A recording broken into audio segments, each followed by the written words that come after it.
ये है स्टोरियस और आज मैं आपको सुनाऊंगा डेनियल स्पेड की book how to analyse people की बुक समरी।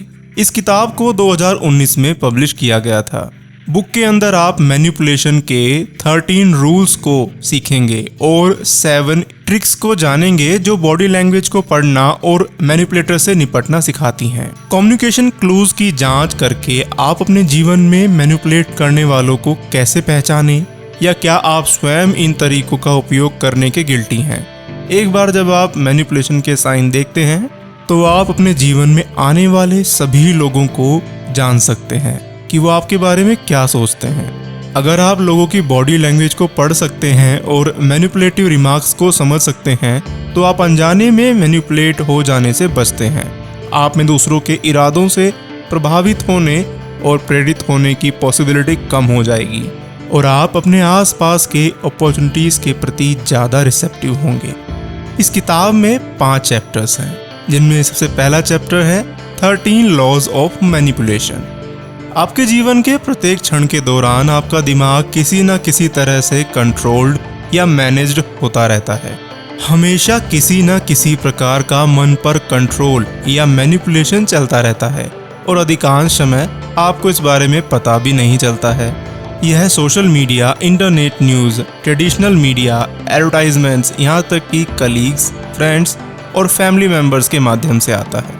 मैनिपुलेटर्स विभिन्न रूपों और आकारों में आते हैं, भले ही वे अलग अलग व्यक्तियों में कितने भी अलग अलग क्यों ना हों। मैनिपुलेट करने वालों में एक बात समान होती है, वे धोखेबाज होते हैं। उन्हें जो भी पाना होता है वो उसके लिए कोई भी चाल चलेंगे। वे आपकी या किसी और की, यहाँ तक कि उनकी फीलिंग्स की परवाह नहीं करेंगे। केवल एक चीज जो उनके लिए मायने रखती है वह यह है कि वो अपना विशिंग रिजल्ट पाकर ही रहेंगे। हालांकि प्रत्येक मैनिपुलेटर की तकनीकें अलग अलग हो सकती हैं, लेकिन मैनिपुलेट करने के 13 नियम हैं जिनका उपयोग हर मैनिपुलेटर किसी न किसी पॉइंट पर जरूर करता है। पहला नियम है झूठ बोलना और सच्चे इरादों को छिपाना। शायद मैनिपुलेशन का सबसे ओल्ड और पावरफुल प्रकार झूठ बोलना है। एक्सपीरियंस्ड मैनिपुलेटर्स के साथ जब तक बहुत देर नहीं हो जाती तब तक आपको उनके द्वारा फैलाए जा रहे झूठ का पता भी नहीं चलेगा।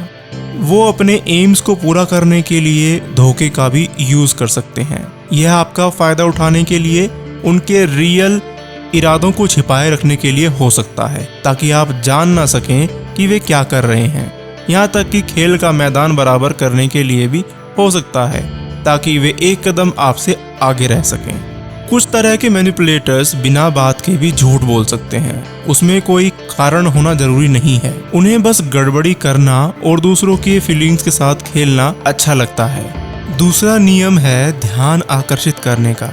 मैनिपुलेटर्स ध्यान का केंद्र होने का आनंद लेते हैं, क्योंकि यह उन्हें वैलिड बनाता है और उनके अहंकार को और बढ़ावा देता है जिसकी उन्हें आवश्यकता होती है। एक रिश्ते में एक पति या पत्नी दूसरे का ध्यान बनाए रखने के लिए और किसी ऐसे मुद्दे को सुलझाने की कोशिश करने के लिए हर समय झगड़ों का कारण बन सकते हैं। इस सिचुएशन में वो मुद्दा हो भी सकता है और नहीं भी। तीसरा नियम है इमोशनल बिहेवियर करना। मैनिपुलेटर्स बहुत इमोशनल लोग भी हो सकते हैं, जिनमें अपना रास्ता ना मिलने पर इमोशनल होकर नाटक करने की एक प्रवृत्ति होती है। चौथा नियम है विक्टिम कार्ड प्ले करना। जब इस तरह के मैनिपुलेटर आपसे बात करते हैं और आप उन्हें अपनी प्रॉब्लम्स के बारे में बताते हैं तो वो इस बात पर जोर देकर आपको बुरा महसूस कराने का कोई तरीका खोज लेंगे कि उनकी सिचुएशन आपसे ज़्यादा बदतर है। वो ऐसा इसलिए करते हैं ताकि आपका ध्यान आकर्षित कर सकें। 5वें नियम में उन्हें श्रेय लेने की आदत होती है। मैनिपुलेटर्स अपने अंडर काम करने वालों से उनके काम का क्रेडिट ले लेते हैं और दूसरों के सामने इस तरह से दिखाते हैं कि आपका किया हुआ काम उन्होंने किया है। छठा नियम है आपको ऐसा महसूस कराना कि जैसे आप उन पर डिपेंड हैं। मैनिपुलेटर चाहते हैं कि आप यह बिलीव करें कि आपको उनकी सर्विसेज की ज़रूरत है और आप उनके बिना जिंदा नहीं रह सकते। 7वां नियम है सिलेक्टिव रूप से ऑनेस्ट होना। मैनिपुलेटर्स इंपॉर्टेंट फैक्ट्स को छिपाकर बेनिफिट्स लेने की कोशिश करते हैं। साथ ही साथ बाकी सभी को यह सुनिश्चित करेंगे कि यही तो चल रहा है। वे आपको इस तरह से बताएंगे कि वो जो भी काम कर रहे हैं वो वास्तव में अच्छा है और आपके लिए हेल्पफुल है, लेकिन ऐसा नहीं होता। वो आपके सामने ऑनेस्ट दिखाते हैं, लेकिन वो आपको कम से कम 2 कदम पीछे करना चाहते हैं। 8वां नियम है कोई इंपॉर्टेंट इंफॉर्मेशन जानने के लिए फ्रेंड बनने का नाटक करना। मैनिपुलेटर्स को अगर अपने फायदे के लिए कोई इंफॉर्मेशन चाहिए तो वह आपसे मित्र की तरह बात कर सकते हैं, और जब उनका काम निकल जाएगा तो वो आपसे एक दूरी बना लेंगे। इस तरह की रणनीति वर्क प्लेस में आम है। 9वां कानून है नॉन कमिटेड होना। जो भी इंसान कमिट होने के लिए तैयार नहीं है वो मैनिपुलेटर है, वो आपका दोस्त नहीं है। ऐसे लोग अपनी मर्जी से काम करना पसंद करते हैं और वो आपके ऊपर हावी होना चाहते हैं। अपने फायदे के लिए वो सिचुएशन में हेर फेर कर सकते हैं। अगर कभी उन्हें जिम्मेदारियां लेने की जरूरत पड़ेगी तो वे किसी भी चीज के लिए कमिटेड होने में विशेष रूप से झिझकेंगे। अक्सर लवर्स में ऐसा देखा जाता है। 10वां नियम है चुप रहने का खेल खेलना। कई बार उन्हें कुछ बातें पता होती हैं, लेकिन वो इस तरह से बिहेव करते हैं कि जैसे उन्हें उस बारे में कुछ पता ही नहीं है। 11वां नियम है अपने आप को बचाकर दूसरों पर ब्लेम डालना। मैनिपुलेटर्स किसी भी ऐसी सिचुएशन में फंसने पर जहां उनसे कुछ गलत हो गया हो, वो उस बात का ब्लेम दूसरों पर डाल देते हैं। 12वां नियम है आपको वही बताना जो आप सुनना चाहते हैं। जब आपकी तारीफ की जाती है तो आपको अच्छा लगेगा ही, और आपको वो व्यक्ति भी अच्छा लगेगा जो दूसरों की तुलना में आपकी चापलूसी कर रहा है। हो सकता है कि आपकी पीठ पीछे वो आपको बदनाम कर रहा हो, पर आपके सामने चापलूसी करके वो आपकी गुड बुक्स में आ सकता है। 13वां और अंतिम नियम यह है आपके सभी डिसीजंस को कंट्रोल करना। प्रेम संबंध में अक्सर ऐसा होता है, हालांकि हर किसी के लिए पूरी तरह से नेचुरल है कि आप अपने डिसीजंस को अपने पार्टनर के साथ डिस्कस करके ही डिसाइड करें, क्योंकि आप उनकी भी खुशी चाहते हैं। पर अक्सर एक पार्टनर मैनिपुलेटर हो सकता है। Chapter 2 I think I am being manipulated. आपके जीवन में कुछ ऐसे लोग होते हैं जिनके साथ रहना किसी के लिए भी मुश्किल हो जाता है। वे disagreeable, bossy, emotional, domineering, volatile, arrogant, rude और अन्य कई चुनौतीपूर्ण व्यक्तित्व लक्षण वाले हो सकते हैं। हालांकि इनमें से बहुत से बिहेवियर को सावधानी पूर्वक मैनेज करने पर उन्हें इनएक्टिव कर सकते हैं। ये लोग आमतौर पर मैनिपुलेटर्स होते हैं। तो चलिए अब एक्सप्लेन करते हैं manipulation, persuasion and dark psychology को। यह बिहेवियर चाहे कितना भी बुरा क्यों ना हो, हम किसी को डायरेक्ट मैनिपुलेटर नहीं कह सकते। मैनिपुलेटर कहा जाना आपके या किसी और के चरित्र के विरुद्ध क्रिटिसिज्म है। डार्क ट्रायड मनोविज्ञान का एक डार्क साइड है जिसे डार्क ट्रायड कहा जाता है। ये 3 चीज़ों से बना है जो नार्सिसिज्म, साइकोपैथी और मैकियावेलियनवाद है। इन तीनों को डार्क ट्रायड या मानव मनोविज्ञान का काला पक्ष क्यों कहा जाता है? ऐसा इसलिए है क्योंकि ये 3 शब्द उसी टर्म्स को डिफाइन करते हैं, मैनिपुलेशन, परसुएशन एंड जबरदस्ती, जिसका सहारा कुछ लोग जो चाहते हैं उसे पाने के लिए करते हैं। डार्क ट्रायड शब्द में निश्चित रूप से एक भयावह प्रवाह है, और यह एक ऐसा शब्द है जिसे कई मनोवैज्ञानिक और अपराध विज्ञानी एक डिफाइंड भविष्यवक्ता के रूप में उपयोग करते हैं, जो किसी व्यक्ति में क्रिमिनल बिहेवियर का संकेत देता है। आइए उन 3 पर्सनैलिटी साइंस पर करीब से नजर डालें जो इसे बनाते हैं। पहला है नार्सिसिज्म। यह शब्द नार्सिसस नाम के एक शिकारी के बारे में ग्रीक पौराणिक कथाओं से लिया गया है, जिसे पानी के एक कुंड में अपनी ही छवि देखकर प्यार हो गया और रिजल्ट ये हुआ कि वो डूब गया। वो अपने आप में इतना बिजी था कि वो किसी और चीज पर ध्यान केंद्रित नहीं कर सका। मैनिपुलेटर व्यक्तित्व वाले लोग अक्सर लक्षण प्रदर्शित करते हैं जिनमें घमंडी, स्वार्थी और अहंकारी होना, केवल अपने बारे में सोचना और कुछ नहीं शामिल होता है। नार्सिसिस्ट व्यक्तियों में भी सहानुभूति की कमी होती है और वे किसी भी प्रकार की आलोचना के प्रति बेहद संवेदनशील होते हैं, क्योंकि वे अपूर्ण या त्रुटिपूर्ण होने के बारे में विचार को सहन नहीं कर सकते।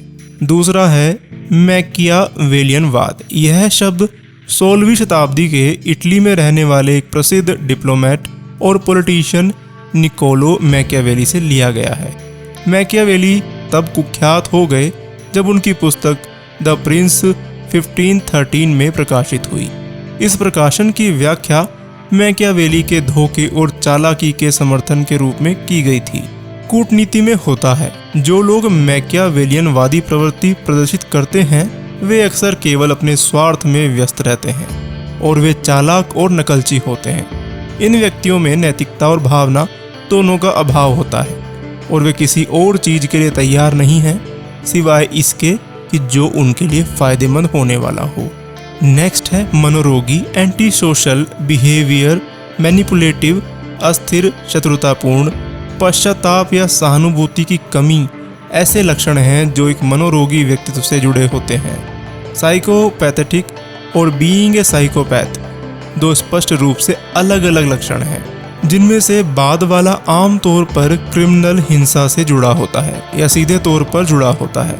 इस चैप्टर में कई बार सैडिस्ट का उल्लेख किया गया है क्योंकि डार्क ट्रायड प्रवृत्ति वाले लोग अपने भीतर सैडिस्ट बिहेवियर में ओवरलैप होने की कैपेसिटी रखते हैं। हो सकता है कि आपने अपने जीवन में 1 या 2 बार किसी सैडिस्ट का सामना किया हो सकता है कि वे अब भी आपके जीवन में हो। अगर आप किसी ऐसे आदमी को जानते हैं जो जानबूझकर किसी दूसरे को भावनात्मक नुकसान पहुंचाएगा और इससे बहुत खुश होगा, तो वह सैडिस्ट है। जो चीज एक सैडिस्ट को खतरनाक बनाती है वह यह है कि उनके काम छोटे से लेकर गंभीर तक कहीं भी हो सकते हैं। सैडिस्ट बिहेवियर कैसा दिखता है, इसके कुछ सामान्य उदाहरण हैं। नंबर 1, जानबूझकर किसी दूसरे आदमी को अप्रिय तरीके से उसकी एक खराब छवि बनाना। दूसरा है उनकी प्रतिष्ठा को नुकसान पहुंचाने के इरादे से गलत तरीके से अफवाहें फैलाना। जानबूझकर उन सीक्रेट्स को दोहराना जो वे जानते हैं कि ऐसा होना ही चाहिए। अक्सर वो लोगों के सीक्रेट्स जानते हैं जिन्हें वो सब पब्लिकली फैला देते हैं। जानबूझकर अपनी पीठ पीछे एक एम्प्लॉय को नौकरी से निकलवाने की कोशिश करने की योजना बनाना। किसी कलीग, परिवार के सदस्य, मित्र या अन्य किसी को जानबूझकर एकदम साइड कर देना। इंटेंशनली किसी और के रिश्ते को नुकसान पहुंचाने की कोशिश करना। बदमाशी या साइबर बुलिंग का सहारा लेना। इंटेलेक्चुअल, फिजिकल और फाइनेंशियल प्रॉपर्टी की चोरी का सहारा लेना। ऐसे लोग सैडिस्ट होते हैं। एक परफेक्ट सैडिस्ट इन सिचुएशंस को इतनी सावधानी से एस्टैब्लिश करेगा और यह साबित करना मुश्किल हो जाए कि वे दोषी पक्ष में शामिल थे। इससे बदतर बात यह है कि वे कभी भी जिम्मेदारी नहीं लेंगे या अपने द्वारा पहुंचाए गए किसी भी नुकसान के लिए पश्चाताप महसूस नहीं करेंगे। एक सैडिस्ट व्यक्ति जानबूझकर किसी और को नुकसान पहुंचाने की कोशिश करेगा क्योंकि उनका मानना है कि ऐसा करने से उन्हें फायदा होगा। जब भी उन्हें ईर्ष्या या खतरा महसूस होता है तो वे इन सीक्रेट ट्रिक्स का सहारा ले सकते हैं। Chapter 3, the dark side of manipulation. Manipulate करने वाला किसी भी आकार या रूप में आ सकता है, कभी कभी ऐसे आदमी के रूप में जिसकी आप कम से कम उम्मीद करते हैं। और इन मैनिपुलेटर्स में कई चीज़ों में जो समानता होती है वह यह है कि वे किसी न किसी प्रकार के पर्सनैलिटी डिसऑर्डर से पीड़ित होते हैं। 1835 में doctor James Cowles price hard ने इन आदमियों का वर्णन करने के लिए मॉरल इंसैनिटी शब्द का प्रस्ताव रखा, जो हालांकि आज के मानकों के अनुसार तकनीकी रूप से पागल नहीं थे, लेकिन मोरालिटी के मामले में उनके पॉइंट ऑफ व्यू और उनके बिहेवियर के तरीके में बहुत महत्वपूर्ण और विशिष्ट अंतर थे। फिर भी दूसरे आदमियों की तुलना में इन स्पष्ट मतभेदों के बावजूद मॉरल इंसैनिटी के तहत क्लासिफाइड लोगों ने अपने बिहेवियर पर बहुत कम सामाजिक या इमोशनल डिस्ट्रेस दिखाया। जो व्यक्ति किसी प्रकार की पर्सनैलिटी डिसऑर्डर से पीड़ित थे उनमें emotional, personality, relationship and behavioural difficulties का एक लंबा इतिहास था, जो उनके परिवारों या यहाँ तक कि संस्कृति से काफ़ी अलग था। बिहेवियर पैटर्न्स निष्क्रिय थे, जिससे उनकी भावनात्मक और व्यक्तिगत कार्य करने की क्षमता में समस्याएं पैदा हुईं, जो संभवतः उनकी मैनिपुलेशन की प्रवृत्ति में योगदान करती हैं। जिन व्यक्तित्व प्रकारों में हेराफेरी का सहारा लेना अधिक पसंद किया जाता है उनमें शामिल हैं। द हिस्टोरिक पर्सनैलिटी टाइप, इस बिहेवियर वाले व्यक्ति में ध्यान आकर्षित करने और भावनाओं के अत्यधिक प्रदर्शन का सहारा लेने की प्रवृत्ति होती है, जिसे अक्सर नाटकीय कहा जाता है। किसी रिश्ते में शामिल होने पर वे जो चाहते हैं उसे पाने के लिए अत्यधिक मैनिपुलेशन वाले व्यवहार का सहारा ले सकते हैं। The anti social personality types, ये व्यक्ति चालाकी करने में सक्षम है क्योंकि वे उन कहे सामाजिक नियमों के प्रति बहुत कम सम्मान रखते हैं जिसका पालन बाकी सभी लोग करते हैं। इन असामाजिक व्यक्तित्वों में कई प्रकार के व्यवहार बिहेवियरल पैटर्न शामिल हो सकते हैं, जिनमें सपोर्ट ना करना, लंबे समय तक गैर जिम्मेदार होना, दूसरों को धोखा देना और जो लोग किसी दूसरे आदमी के मौलिक अधिकारों के लिए कोई सम्मान नहीं रखते हैं वे क्रिमिनल एक्टिविटीज़ का सहारा भी ले सकते हैं और इसके लिए उन्हें कोई पछतावा नहीं होता। मेडिकली ये आदमी बेहद स्वार्थी होते हैं। झूठ बोलना, धोखा देना, डराना धमकाना और यहाँ तक कि शारीरिक हमला भी उनके व्यवहार के कई पैटर्न का हिस्सा है जो वे संभावित रूप से प्रदर्शित कर सकते हैं। द बॉर्डरलाइन पर्सनैलिटी डिसऑर्डर, जब बात अपनी self perception, moods and relationship की आती है तो ये व्यक्ति इंटेंस, वोलेटाइल एंड अनस्टेबल हो सकते हैं। उनमें अपने इम्पल्सिस को नियंत्रित करने की क्षमता बहुत कम या बिल्कुल नहीं होती है और इस प्रकार के बिहेवियर से जुड़ी सामान्य विशेषताओं में परित्याग का डर, अपनी स्वयं की छवि, सामाजिक रिश्तों के मामले में अस्थिर होना, क्रोध और अनुचित एक्टिविटीज़ करना लेकिन तीव्र भावनाओं को प्रदर्शित करना शामिल है और यहाँ तक कि इम्पल्सिस या स्वयं को नुकसान पहुँचाने वाले कामों का सहारा लेना जिसमें शराब का दुरुपयोग शामिल है। यह इंस्टेबिलिटी उन्हें मैनिपुलेशन के काम करने के लिए प्रेरित कर सकती है। The narcissist personality disorder, chapter 2 में चर्चा की गई थी कि डार्क ट्रायड का एक हिस्सा होने के नाते नार्सिसिस्ट होना एक डिसऑर्डर है जो sense of entitlement, a need to be admired और inflated sense of self worth को छोड़ देता है। इन व्यक्तियों में बहुत बड़ा अहंकार होना कोई असामान्य बात नहीं है। वे अपने अलावा किसी और की बहुत कम परवाह करते हैं।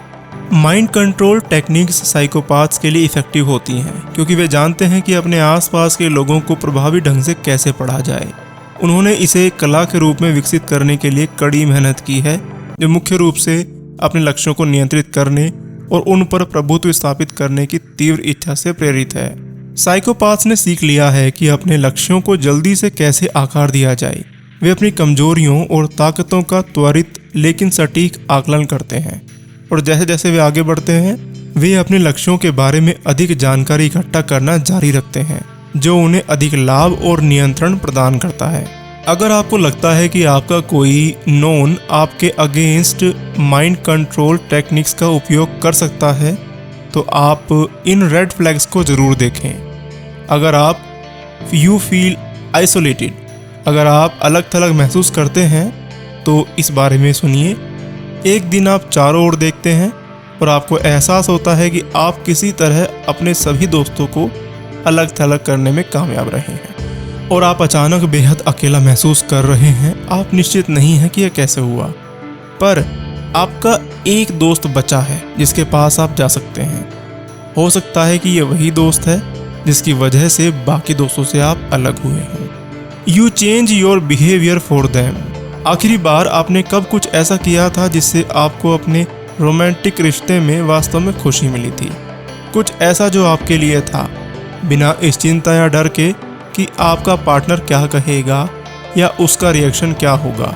रूठना, मूडी होना और बहस होने से बचने के लिए आपको उनके लिए अपना व्यवहार बदलने के लिए कहना एक स्पष्ट संकेत है कि आपके रिश्ते में मन पर नियंत्रण की तकनीकें आजमाई जा रही हैं। जब आप किसी की इच्छा के कारण अपने कामों को बदलना शुरू करते हैं तो आप नियंत्रित हो रहे हैं।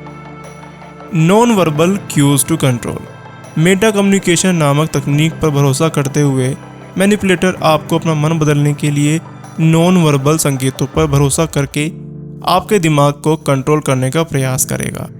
उदाहरण के लिए, आप किसी के साथ पिज़्ज़ा खाने के लिए जाना चाहते हैं और वो जगह मैनिपुलेटर को नापसंद है। जब आप मैनिपुलेटर से पूछते हैं कि क्या वहाँ जाना चाहिए तो उनकी हाँ में भी नाटकीय टोन होगी इसका सीधा मतलब है कि वो नहीं चाहता कि आप वहाँ जाएं। Through neuro linguistic programming (NLP) अधिक कुशल मैनिपुलेटर अपने कई दिमाग नियंत्रण तरीकों में से एक के रूप में NLP का उपयोग करते हैं। NLP एक ऐसी तकनीक है जिसमें मैनिपुलेट करने वाला कुछ विचारों को परत दर परत रखने के लिए भाषा का उपयोग करता है, जिन्हें वह आपके अवचेतन मन में बिना आपकी जानकारी के डालना चाहता है। NLP किसी व्यक्ति के विभिन्न पहलुओं का अवलोकन करके और फिर एक सुझाव देने के लिए भाषा का उपयोग करके काम करता है। उदाहरण के लिए, यदि व्यक्ति A वह व्यक्ति था जो अधिक विजुअली ओरिएंटेड था, तो मैनिपुलेटर विजुअल संकेतों के माध्यम से भाषा में बदलकर NLP का उपयोग कर सकता है। जैसे कि क्या आप समझ गए कि मेरा क्या मतलब है? NLP पहली बार रिचर्ड बैंडलर और जॉन ग्राइंडर की 1975 की book the structure of magic I में दिखाई दिया। NLP का दावा है कि न्यूरोलॉजिकल प्रक्रियाओं के बीच एक संबंध है। सभी माइंड कंट्रोल बुरे नहीं हैं। हाँ, चालाकी करने वालों के हाथ में अगर मन पर नियंत्रण आ जाए तो वो खराब हो सकता है, लेकिन अपने आप पर मन का नियंत्रण बुरा नहीं है। वास्तव में मन नियंत्रण की जो तकनीकें हैं उसके कई रूप हैं जिनका आज अभ्यास किया जा रहा है, जो हमारे जीवन को बेहतर बनाने में मदद करने में महत्वपूर्ण हो गई हैं। इन तकनीकों में शामिल हैं meditation, visualisation, the mirror technique, hypnosis, goal writing. Mind control की तकनीकें जब सही तरीके से उपयोग की जाती हैं तो आपके जीवन में बेहतरी के लिए महत्वपूर्ण बदलाव ला सकती हैं। मन पर नियंत्रण आपको सिखा सकता है कि कैसे अपना नियंत्रण और सुरक्षा को बनाए रखें। Chapter 4 the 7 studies to reading body language. 7 योजनाएं हैं जिनसे आप बॉडी लैंग्वेज को समझकर एनालाइज कर सकते हैं कि सामने वाला इंसान कैसा है। शारीरिक का किसी भी भाषा में विश्लेषण करने से हमें यह पता लगाने में मदद मिल सकती है कि मन में क्या चल रहा है। हमारा पूरा शरीर संचार प्रक्रिया में शामिल होता है। जो कुछ भी चल रहा है वह हमारी शारीरिक और मनोवैज्ञानिक सिचुएशन के हर पहलू को प्रभावित करता है। ऐसी 7 तकनीकें हैं जिनका उपयोग आप लोगों का विश्लेषण करने और स्टूडेंट्स की भावनाओं को समझने के लिए सिर से पैर तक बॉडी की लैंग्वेज को पढ़ने के लिए कर सकते हैं। सबसे पहले उनकी प्रेजेंस का अध्ययन करें। जब आप किसी से मिलते हैं तो उनके दिखने वाले सबसे स्पष्ट गेस्चर्स पर ध्यान दें। क्या वे खूबसूरत मेकअप वाले हैं और अपनी पहली छाप छोड़ने के लिए एकदम रेडी हैं? क्या वो अट्रैक्टिव हैं और कंफर्टेबल हैं? आप ऐसा देखकर बहुत कुछ जान सकते हैं। दूसरा है उनकी पोज की जांच करें। सामान्य तौर पर अगर हम किसी को पसंद करते हैं या उनकी इजीनेस महसूस करते हैं तो हम उनकी ओर झुकेंगे। अगर किसी के पैर आपकी तरफ हैं जब वो बात कर रहे हैं तो इसका मतलब है कि वे आपकी प्रेजेंस में कंफर्टेबल हैं। इसी बीच जब अपनी जेब में या पीठ के पिछले हाथ में कोई स्क्रैच करने की कोशिश करता है तो इसका मतलब है कि वो आप में उतना इंटरेस्टेड नहीं है। तीसरा, सामने वाले के चेहरों को देखें। मानव शरीर के अन्य सभी फिजिकल अवशेषों से शरीर के इमोशंस से अधिक कोई भी भावना व्यक्त नहीं की जाती है। चौथा, उनकी आंखों पर ध्यान देना। जब कोई झूठ बोल रहा होता है तो आई कांटेक्ट बनाने में वो कंफर्टेबल नहीं होता। हालांकि जो लोग बहुत एक्सपर्ट होते हैं वो आंखें भी मिलाकर रखते हैं। 5वीं टेक्निक है आवाज का विश्लेषण करके। अगर आवाज सुखदायक, शांत और आरामदायक है तो आपको भी सुनने में अच्छा लगेगा। आपको सिर्फ बात करने से ही पता लग सकता है कि सामने वाला इंसान आपके बारे में क्या महसूस कर रहा है। 6ठी टेक्निक है, अगर कोई सीधा और एकदम हाई पोस्चर के साथ आपसे मिलता है तो समझिए कि सामने वाला एकदम कॉन्फिडेंट है। और 7वां नियम है कि अगर कोई झिझक के साथ आपसे मिलता है तो हो सकता है कि वो आपसे कुछ छुपा रहा हो। सबसे पहली और सबसे महत्वपूर्ण बात यह है कि अपने करीबी दोस्तों और संपर्कों को बनाए रखें जिन पर आप जानते हैं कि आप भरोसा करते हैं, क्योंकि वे आपको चालाक आदमी के जाल से बचने में हेल्प करेंगे और अगर उन्हें कुछ गलत लगता है तो आपको सचेत करेंगे। दूसरा, अपने परिवार से बात करें ताकि उन्हें हमेशा पता रहे कि क्या हो रहा है। तीसरा, मैनिपुलेटर्स को बर्दाश्त ना करें, बस जो भी आपको लगता है उनके सामने कहें। चौथा, आप उन्हें इग्नोर भी कर सकते हैं और उनकी पसंद पर सवाल उठाते हुए देख सकते हैं कि उनके हाव भाव किस तरह से बदलते हैं। मैनिपुलेटर्स को कभी भी सही करने का प्रयास ना करें, क्योंकि यह एक ऐसा खेल है जिसे आप कभी नहीं जीत पाएंगे। वे आपको अपने आप पर डाउट करने पर मजबूर कर देंगे और आपको विवेक के साथ खिलवाड़ करेंगे, क्योंकि आप पाएंगे कि आप डिसअपॉइंटेड उनके द्वारा एक्सेप्ट किए जाने और मान्य होने की एक विश रखते हैं। ऐसे लोगों की तलाश करें जो आपको ईजी महसूस कराएं और आपसे प्यार करें। अंत में, अगर आप खुद को किसी से परमिशन पाते हुए देखते हैं तो आप गलत रास्ते पर हैं। अपनी इच्छा शक्ति की चाबी किसी और को ना सौंपें। किसी ऐसे व्यक्ति के लिए अपनी नैतिकता से समझौता ना करें जो केवल आपका फायदा उठाना चाहता है। जल्द ही आप पाएंगे कि आपके पास उद्देश्य की एक नई भावना है और आप अपने मैनिपुलेटर से जुड़े किसी भी बंधन के बिना नए अवसरों को लेने में सक्षम हैं। जबकि ग्राफोलॉजी यह अनुमान लगाने का एक मजेदार तरीका प्रदान कर सकती है कि किसी का व्यक्तित्व कैसा हो सकता है। उदाहरण के लिए, बॉडी लैंग्वेज संकेतों को पढ़ने के विपरीत यह सबसे सटीक उपाय नहीं है। यह सबसे सटीक नहीं हो सकता, लेकिन यह तब भी किसी आदमी के बारे में कुछ दिलचस्प सीक्रेट्स प्रकट कर सकता है जब आप केवल उनकी लिखावट के आधार पर उनका आकलन करने की कोशिश कर रहे हों। बड़े व्यक्तित्व बड़े अक्षरों में लिखना पसंद करते हैं, जबकि शर्मीले अंतर्मुखी व्यक्ति छोटे अक्षरों में लिखना पसंद करते हैं। बीच की हाइट रखने वाले लोग जो हैं वो खैर औसत आकार की लिखावट अक्सर एक संकेत है कि आपके पास अपने कार्यों पर ध्यान केंद्रित करने की एक मजबूत क्षमता है। किसी की भावनाओं का विश्लेषण करने का प्रयास करते समय आपको निम्नलिखित बातों को ध्यान में रखना चाहिए। एक तो आपको ओपन माइंड होना चाहिए। Think big picture, the benefit of the doubt also. Chapter 5, dealing with the manipulators in your life. Narcissist, emotional abusers, manipulators वे हर जगह हैं, और अगर आप उनके दिमागी खेल का शिकार होने से थक गए हैं तो अब टाइम आ चुका है कि आप उनके नियंत्रण को हमेशा के लिए रोक दें।